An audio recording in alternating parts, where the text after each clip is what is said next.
Hello बच्चों, स्वागत है आपका हमारे यूट्यूब चैनल ओम लर्निंग क्लासेस में। तो आज की वीडियो में हम लोग सॉल्व करेंगे पार्टनरशिप थर्ड का क्वेश्चन नंबर 1 से लेकर 5 तक। तो चलिए बिना देर किए हुए वीडियो शुरू करते हैं। तो क्वेश्चन नंबर 1 है हम लोग का कि ए, बी तथा सी लाभ हानि को 5:4:3 के अनुपात में बांटते हुए साझेदार थे। बी ने अवकाश ग्रहण किया तथा उसका हिस्सा ए तथा सी में बराबर बांट दिया गया। ए तथा सी का नया लाभ विभाजन अनुपात ज्ञात करना है। तो आइए देख लेते हैं। तो देखिए, सबसे पहले हम लोग क्या करेंगे कि ओल्ड रेशियो जो है, ठीक है, old ratio of A is to B is to C का क्या है, 5:4:3 है। अब जब बी चला जा रहा है तो बी का जो हिस्सा यानी कि 4/12 का जो हिस्सा है उसका आधा आधा क्या कर रहे हैं, ए और सी ले ले रहे हैं। तो यहाँ पर हो जाएगा A receives half share of B. तो देखो, बी का हिस्सा कितना है, 4/12, उसका आधा, ठीक। तो कितना मिल रहा है, ए को 4/24 मिल रहा है। तो इस हिसाब से न्यू पीएल रेशियो ऑफ ए क्या बनेगा, देखो पुराना हिस्सा उसका 5/12 है, उसके बाद उसको 4/24 एक तरीके से लाभ प्राप्ति अनुपात के रूप में मिल रहा है। तो इस हिसाब से उसका पुराना टोटल अब नया हिस्सा कितना होगा, तो 24 हमारा एलसीएम हो गया, 10/4 यानी कि 14/24, ये ए का नया हिस्सा हो गया। बात करें बी की, तो बी रिसीव्स, बी भी क्या कर रहा है, half share of, sorry B नहीं, C receives half share of B. तो फिर से वही सेम आएगा, बी का हिस्सा 4/12, उसका आधा कितना हो गया, टोटल 4/24 सी को भी मिलेगा। तो इस हिसाब से न्यू पीएल रेशियो ऑफ सी कितना होगा, तो सी का पुराना हिस्सा कितना है, 3/12, जिसमें उसको 4/24 मिल रहा है, ठीक। एलसीएम निकालेंगे, 24 आ जाएगा, ये हो जाएगा 6 + 4 यानी कि 10/24। इस हिसाब से इनका न्यू पीएल रेशियो जो है वो ए का 14 और इसका सी का 10। तो इसको हम लोग शॉर्ट कर सकते हैं। तो ये हो जाएगा आपका 2 से अगर काटेंगे तो 7:5 किसका हिस्सा है, A:C का न्यू पीएल रेशियो निकल के आ गया। अब हम लोग सिर्फ और सिर्फ इसमें नया लाभ हानि अनुपात बोला था, तो ये हम लोग निकालेंगे। चलते क्वेश्चन नंबर 2 की ओर। दूसरा क्वेश्चन है हम लोग का कि एक्स, वाई और जेड 5:4:1 के अनुपात में लाभ विभाजन करते हुए साझेदार हैं। एक्स फर्म से अवकाश ग्रहण करता है, नए लाभ विभाजन अनुपात और लाभ प्राप्ति अनुपात की गणना करना है। तो इसे भी देख लेते हैं हम लोग फट से। तो जैसा कि क्वेश्चन में कहा है कि ओल्ड रेशियो ऑफ x:y:z क्या है, तो वो है 5:4:1। अब जब x चला जा रहा है तो हमें y और z का नया रेशियो निकालना है, और इसके अलावा कुछ भी नहीं कहा है। तो हम आपको बता चुके हैं इस कंडीशन में क्या रहेगा, new PL ratio of y and z जो रहेगा वो x का हिस्सा छोड़ के जो हिस्सा रहेगा वो रहेगा। हम आपको पिछली वीडियो में ये चीज़ समझा चुके हैं। तो new PL ratio of y और z का क्या बनेगा, x का हिस्सा निकाल देंगे, बचा कितना 4:1 y और z का, तो ये हिस्सा रहेगा। गेनिंग रेशियो भी सेम रहेगा, बट हम आपको यहाँ पे निकाल के दिखा दे रहे हैं। तो गेनिंग रेशियो की अगर हम लोग बात करें तो y का देखिए, तो y का जो नया हिस्सा है वो है 4/5 का, जबकि उसका पुराना हिस्सा कितना था, 4/10 का। तो एलसीएम ले लेंगे हम लोग यहाँ पे, ये हो जाएगा 8 - 4, तो ये 4/10, ठीक। z की बात करें तो z का पुराना हिस्सा 1/5 और नया कितना 1/5, पुराना कितना 1/10। तो यहाँ पे हो जाएगा 2 - 1 1/10, ठीक। तो y और z का जो गेनिंग रेशियो है वो कितना था, 4:1 आया ना, सेम है। इसे निकालने की जरूरत नहीं थी, बट आपको क्लियर रहे कि ऐसा क्यों हुआ, इसलिए हम आपको यहाँ पे निकाल के बता दिए। हालांकि नया लाभ अनुपात नहीं निकाला जाएगा क्योंकि हमें और कोई भी चीज़ें नहीं दी हुई, तो हम डायरेक्टली लिख सकते हैं कि new PL ratio of y और z का क्या होगा, 4:1 होगा, क्योंकि हमें क्वेश्चन में और कुछ भी नहीं कहा है, ठीक है। चलिए अब चलते हैं नेक्स्ट क्वेश्चन की तरफ।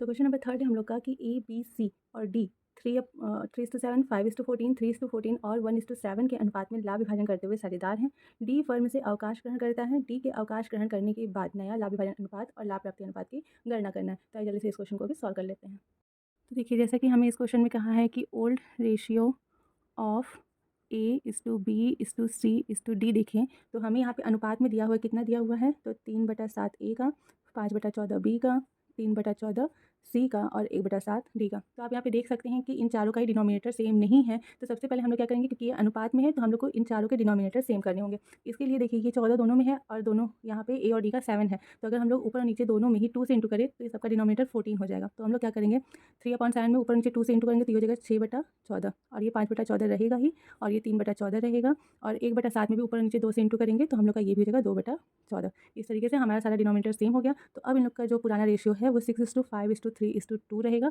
अब हम लोग को क्वेश्चन सॉल्व करने में आसानी रहेगी, ठीक है। तो क्वेश्चन में कहा है सिंपल सा कि डी जो है वो अवकाश ग्रहण कर रहा है, और इस कंडीशन में हम लोग को न्यू पीएल रेशियो और गेनिंग रेशियो निकालना। तो सिंपल सा सेम पिछले क्वेश्चन की तरह यहाँ पे भी न्यू पीएल रेशियो जो है, new PL ratio of A:2B:C जो है वो क्या रहेगा, डी का हिस्सा छोड़ देंगे, बचा A, B और C का हिस्सा, वो हम लोग दिखा देंगे। तो ये हो गया न्यू पीएल रेशियो। और गेनिंग रेशियो में भी सेम, आपका ए का देखिए, तो ए का नया हिस्सा है 6/14, पुराना था 6/16। एलसीएम हो जाएगा 112, यहाँ जो 48 - 42 = 6/112। बी की बात करें तो बी का नया हिस्सा 5/14, पुराना 5/16, एलसीएम 112 या 40 - 35 = 5/112। सी का 3/14 नया हिस्सा और 3/16 पुराना हिस्सा, एलसीएम 112, आपको देखिए 24 - 21 = 3/112। तो इस हिसाब से इन लोग का जो गेनिंग रेशियो आ रहा है वो आ रहा है 6:5:3। ये इन लोग का गेनिंग रेशियो हो गया। ठीक है, आई होप ये क्वेश्चन भी आपको लोग को काफ़ी ईजी लगा होगा। चलते हैं नेक्स्ट क्वेश्चन की तरफ। क्वेश्चन नंबर 4 है हम लोग का कि ए, बी और सी 4:2:1 के अनुपात में लाभों और हानियों को बांट रहे हैं।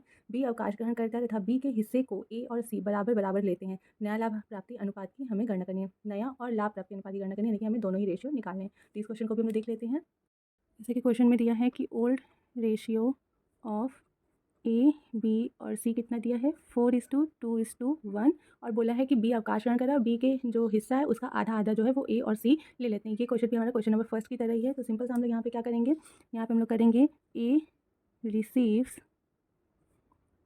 हाफ ऑफ बीज शेयर, यानी कि बी के हिस्से का आधा ए ले रहा है। तो बी का हिस्सा कितना है 2/7, उसका आधा कितना हो गया 2/14, यानी कि ए को कितना मिल रहा है 2/14। तो इस हिसाब से न्यू PL रेशियो ऑफ ए क्या बनेगा, तो ए का पुराना हिस्सा 4/7 और जो लाभ प्राप्ति अनुपात है यानी कि जो उसको मिल रहा है वो कितना मिल रहा है 2/14। इस हिसाब से उसका नया हिस्सा जो बनेगा वो कितना बनेगा 14, यहाँ पे एलसीएम में जगह हो जाएगा 8 + 2 यानी कि 10/14।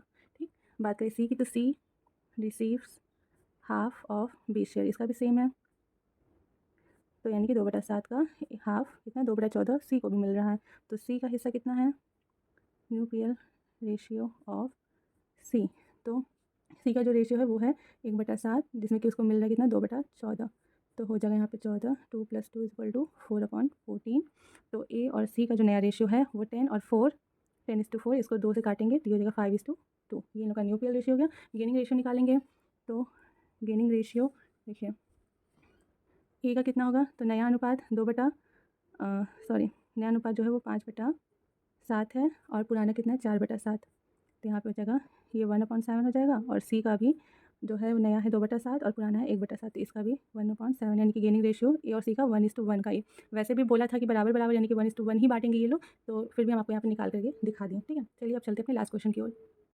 तो आज की वीडियो का लास्ट क्वेश्चन है हम लोग का कि पी, क्यू और आर 2:1:1 के अनुपात में लाभों को बांटते हुए साझेदार हैं। आर अवकाश ग्रहण करता है, उसका पूरा हिस्सा जो है वो पी के द्वारा ले लिया जाता है। नया और लाभ प्राप्ति अनुपात की गणना करनी है। तो जल्दी से इस क्वेश्चन को भी हम लोग सोल्व कर लेते हैं।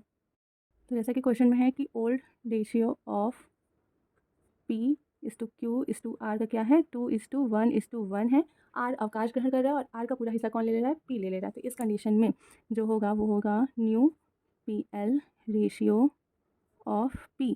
तो देखिए पी का पुराना हिस्सा 2/4 और आर अवकाश ग्रहण कर रहा है तो आर का पुराना हिस्सा कितना है 1/4। तो 1/4 जो आर का हिस्सा वो पूरा कौन ले रहा है पी, तो पी के हिस्से में पूरा 1/4 आर का जोड़ देंगे। तो इस हिसाब से जो पी का हिस्सा हुआ नया वो हो गया 3/4। अब क्योंकि सारा हिस्सा पी को मिल गया तो new PL ratio of Q जो है वो क्यू का वही रहेगा जो उसका पहले था 1/4, यानी कि अपरिवर्तित, बदलेगा नहीं। ठीक है, तो जो नया रेशियो है P/Q का वो है 3:1 का। और इस कंडीशन में अगर गेनिंग रेशियो की बात करें तो गेनिंग रेशियो में पी का देखिए तो पी का नया हिस्सा 3/4, पुराना 2/4, तो उसको कितना मिला 1/4। क्यू को कुछ मिला ही नहीं है तो यानी कि 1/4 में से 1/4 उसका नया और पुराना दोनों सेम ही है, तो इसका हो गया 0, यानी कि टोटल जो अनुपात है वो 1/4 ही है लाभ प्राप्ति अनुपात।